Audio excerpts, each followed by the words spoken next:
दोस्तों, आज की कहानी है फैसला। तो चलिए देखते हैं आज की इस कहानी में क्या कुछ है।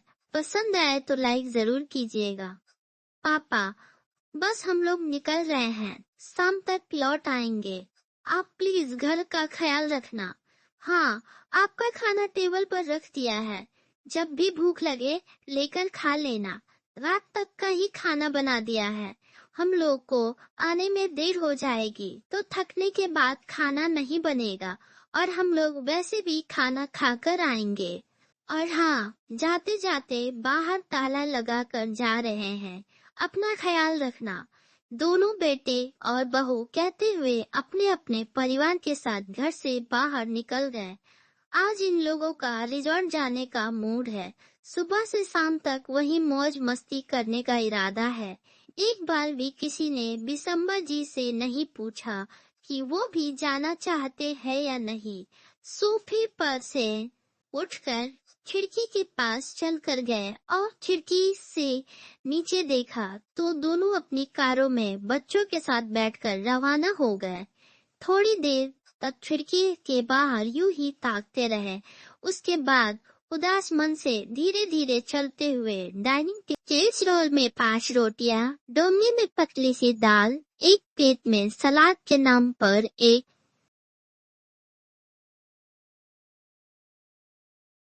प्याज काट कर रखा हुआ था। खाने को देखते ही मन में सोचने लगे कि अभी तो सुबह के 8 ही बज रहे हैं। आज पूरा दिन मुझे इसी खाने से निकालना है। रात को भी खाना नहीं मिलेगा। इतने में से मेरा पेट कैसे भरेगा।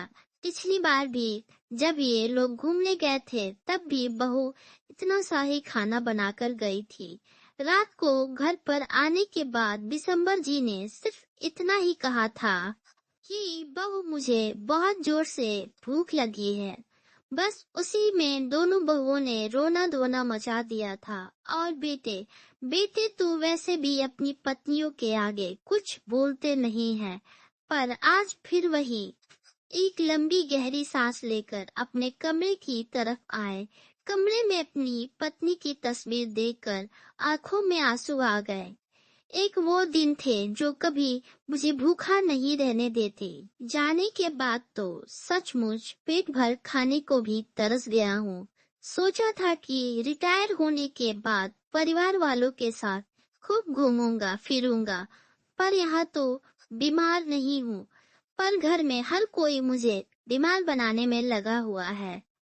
जानता था कि हर बात के दो पहलू होते हैं, पर कभी इस पहलू के बारे में तो सोचा ही नहीं था। पहले कितना घूमने का शौक था। महीने में 2 बार तो परिवार के साथ बाहर घूमने निकल ही जाते थे, पर अब कितने महीनों से तो घर के बाहर भी नहीं निकला हूँ। ये लोग जब भी कहीं जाते हैं ताले में बंद करके जाते हैं। एक बार भी नहीं पूछते कि पापा आपको भी चलना है या नहीं। अब तो घुटन सी होने लगी है। किसी से बाहर बात भी नहीं करने देते और खुद भी बैठकर बात करना पसंद नहीं करते। आजकल पता नहीं दोस्तों के भी फोन नहीं आते हैं, ना उनका फोन लगता है।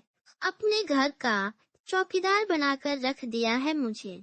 जब हाथ पैर चल रहे हैं तब मेरी कदर नहीं है, तो जिस दिन बिस्तर पर पड़ जाऊंगा तो मुझे पूछेंगे भी नहीं। किसी न किसी निर्णय पर पहुंचना बहुत जरूरी हो चुका है। अभी बिशंबर जी मन ही मन में सोच रहे थे कि उनके फोन पर एक अननोन नंबर से फोन आया। जब मोबाइल उठाया तो दूसरी तरफ उनके दोस्त निर्मल जी बोल रहे थे। और दिसंबर कैसा है? कितने दिनों बाद तेरा फोन लगा है। अरे निर्मल, आज इतने दिनों बाद तुझे मेरी याद कैसे आई? भाई, यह पूछने के लिए कि कब तक भाभी के जाने का गम मनाएगा। कुछ आगे का सोचा है कि नहीं? मतलब यह कि इस बार हम सारे दोस्त मिलकर रामेश्वर घूमने जा रहे हैं। तू भी चलेगा इस बार? पिछली 2 बार भी तुम मना कर चुके हो। मैंने मना किया है कब? अरे पिछली बार वैष्णो देवी यात्रा पर गए थे और उससे पहले निर्मल मानसरोवर यात्रा पर गए थे। तेरे फोन पर फोन लगाओ तो लगता नहीं। आखिर बेटे को फोन लगाया, तब बेटे ने ये कहा कि पापा मना कर रहे हैं, अब मम्मी के बगैर उनका कहीं मन नहीं लगता है। इस बार मैंने किसी और नंबर से फोन लगाया है तुझे। कमाल है, ये नंबर तो लग गया। सुनकर बिशंबर जी भी हैरान रह गए। मुझे तो बिल्कुल पता ही नहीं था कि पहले भी 2 बार जा चुके हैं। मतलब बेटे ने उन तक बात पहुंचने ही नहीं दी। और फिर उनका मोबाइल। अरे क्या हुआ, जवाब तो दे। अचानक निर्मल जी की आवाज से बिशंबर जी भी तंत्र टूटी। अरे हाँ, इस बार जरूर जाऊंगा। कितना क्या पेमेंट देना है वो तो बता देना, मैं डिपॉजिट करा दूंगा। चल, मैं तुझे अपने व्हाट्सएप ग्रुप में शामिल कर लेता हूँ और वहीं सारी डिटेल भेज देता हूँ। और रही बात पेमेंट की, तो वो तू बाद में दे देना। कम से कम तूने हाँ तो कही। वैसे भी हम कल ही रवाना हो रहे हैं और तेरी टिकट हमने पहले ही करवा ली थी। अगर तू फोन नहीं उठाता तो आज हम तेरे घर आ जाते। अच्छा ठीक है बाबा, पर डिटेल आधे घंटे बाद भेजना। चल फिर फटाफट से तैयारी कर ले, कल सुबह ही निकलना है, कहकर निर्मल जी ने फोन रख दिया। निर्मल जी के फोन रखते ही बिशंबर जी ने अपना फोन चेक किया। बिशंबर जी के अधिकतर सभी दोस्त उसमें ब्लॉक में हो रखे थे। उन्हें याद आया कि पिछली बार बच्चों को मेरे भरोसे छोड़कर चारों ऊटी घूमने गए थे। देखकर बिशंबर जी का दिमाग चकरा गया। इतना बड़ा धोखा। कुछ देर तक आंखों में आंसू लिए अपनी पत्नी की तस्वीर की तरफ देखते रहे। फिर आंसू पोंछकर सबसे पहले बिशंबर जी ने अपने सारे दोस्तों को अनब्लॉक किया।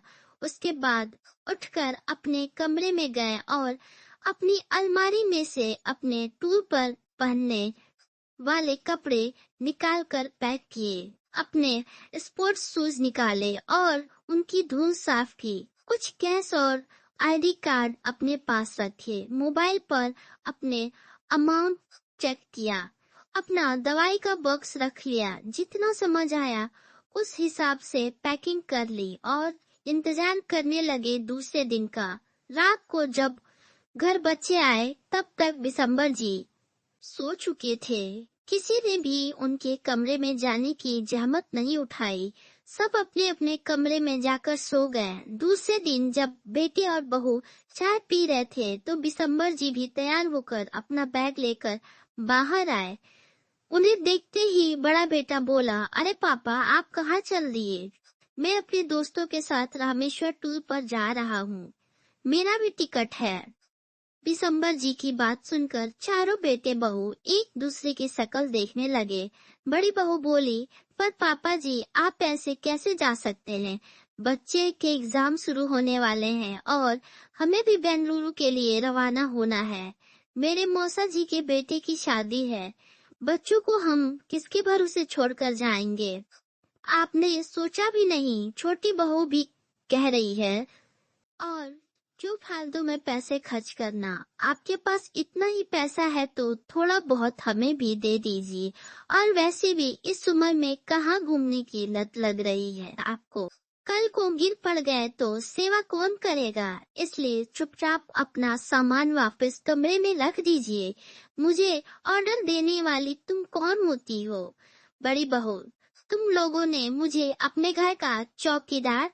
तुम लोगों की हिम्मत कैसे हो गई मेरे मोबाइल में मेरे दोस्तों को ब्लॉक करने की? पापा, वो आपको कोई डिस्टर्ब ना करे इसलिए ब्लॉक किया था। अच्छा, मेरे आराम का इतना ही ख्याल है तो अपने बच्चे खुद संभालो। और रही बात मेरे घूमने फिरने के खर्च की, सो वो मैं अपने खुद के पैसे से कर रहा हूँ, किसी को बताने की जरूरत नहीं है, कहकर बिशंबर जी वहां से रवाना हो गए। बेटी और बहू से कुछ बोलना ना बना। दोस्तों, अगर आपको ये कहानी अच्छी लगी हो तो अपने दोस्तों में शेयर जरूर कीजिएगा और कोई कमी भी लगी हो तो कमेंट में जरूर लिखिएगा। आप नए हैं तो चैनल को सब्सक्राइब करना मत भूलिएगा।